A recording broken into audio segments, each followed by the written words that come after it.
Okay, put on our jackets. I don't want to wear my jacket. Yes, put on the jacket. It's going to be very cold in there and you are not used to the cold. Yes, I am. That's my jacket. Put your pink jacket on. Put it on. Excuse me. Hello.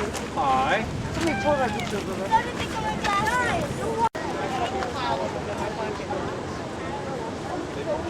That's right. Yeah. They're all in my back pocket.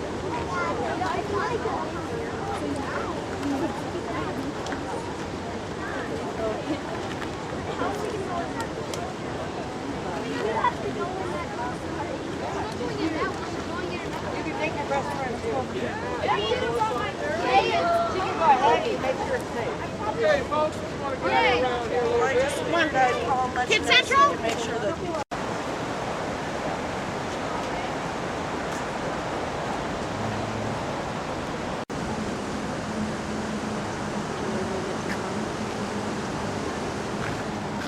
Which movie will it come in, do you think?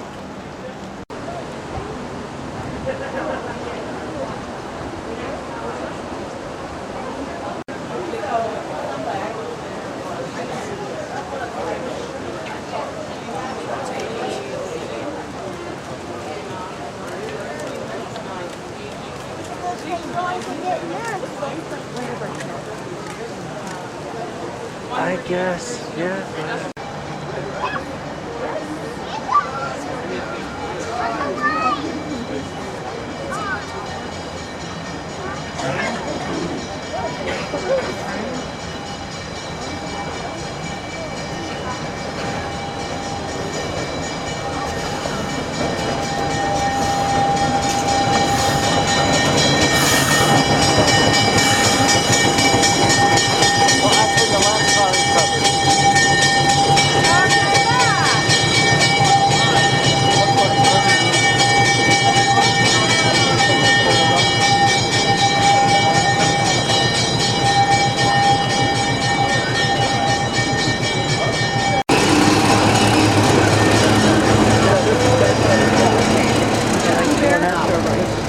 It was built in 1883-84 at a cost of close to $250,000.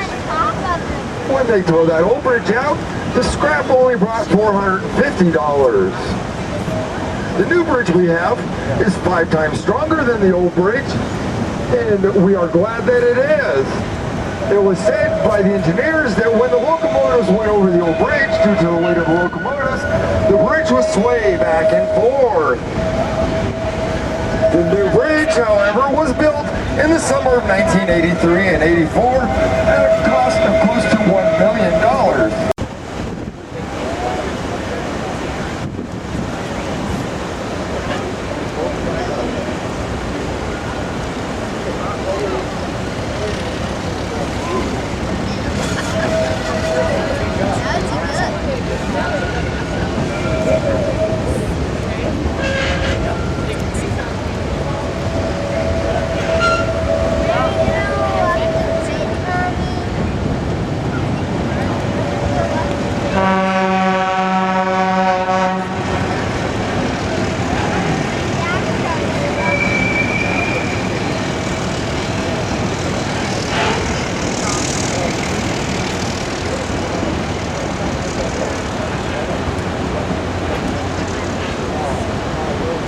Okay, put this on YouTube. we have to get separated.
Georgetown Loop Railroad, the Colorado Historical Society, and Railstar Incorporated, 78 feet above sea level. And if everybody will remain in their seat, will remain in their seats until we come to a full and complete stop, and then we will let you out to roam.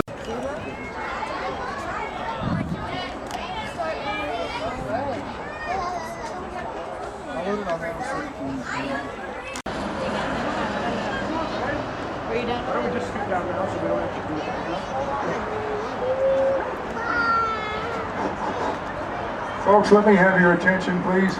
We have a full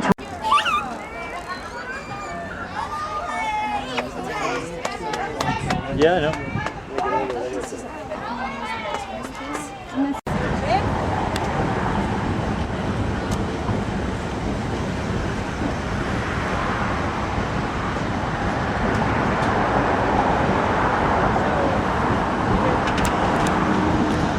As we go under this curve here, if everybody looks off to the left side of the train, you'll get a glimpse of Clear Creek. We'll be crossing over Clear Creek 4 times in our descent to Devil's Gate. Though only a stub-end branch line from Denver, the railroad was very profitable in the early days, bringing miners, their families, and supplies to our mountain communities, and taking the rich ores back to Denver and Golden to be processed. This continued until the early depressions of the early 1890s, when the price of silver dropped so low that nobody could make a profit at it. At that time, tourism took over as the main source of revenue for the railroad.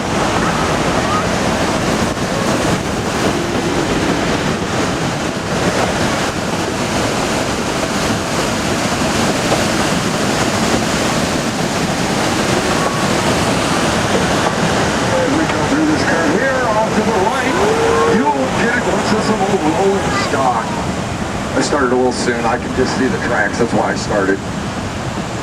This old rolling stock is our Morning Star. Second to our covered gondolas.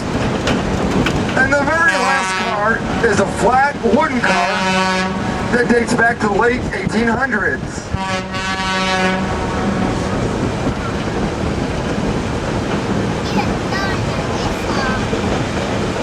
As the fame of the Loop spread through the country and even the world, thousands of people came to ride on what was considered a scenic and engineering marvel of the 19th century. The heavy tourism continued until 1927, and that's when our story would have ended there, as it did for many of Colorado's early mountain railroads. Except in the 1960s, the State Highway Department began planning to build a new interstate right up the middle of our valley. This would have ruined our railroad grade and the mining history this valley contains, and the Colorado Historical Society felt that it should be preserved. So they got together with the Department of Transportation and came up with a new plan to build an interstate on the side of Republican Mountain where you drive it now. In 1973, the Colorado Historical Society got the U.S. Navy Seabees out here to help them reconstruct the track, and by 1975, they were completed and running their first passenger train, and we have run every year since. The forest around you is only about 120, 130 years old. This is due to clear cutting in the mining era. So when the miners came through, they needed wood to build mine supports, to build their homes, and also to heat their homes. So they clear cut this area, and it kind of looked a little like a moonscape.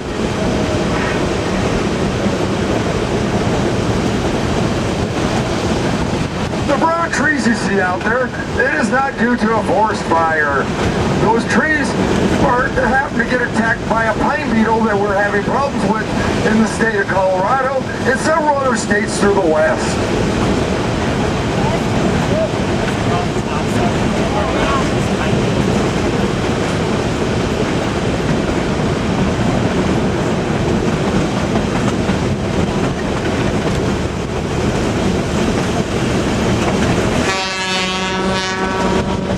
Warning whistles to let us know we are going into our high-fill curve. The high-fill curve was built all by hand. They had to bring the dirt in by wagon and wheelbarrow to fill this up to keep our grade to no more than 4% grade. As we round through this curve, if you look to the left side of the train and down towards the front, you will get a glimpse of 1203 as it pulls us down the mountain. As we do clear these trees here, if you look off to the right, you will get a glimpse of the Devil's Gate Bridge and a little bit of Georgetown in the background. This little ball-shaped area here off to the left side was where the miners built a little baseball field. On any given Sunday, you could come up here, find the miners and their families having picnics and playing a little bit of baseball. You could say this was the original minor leagues.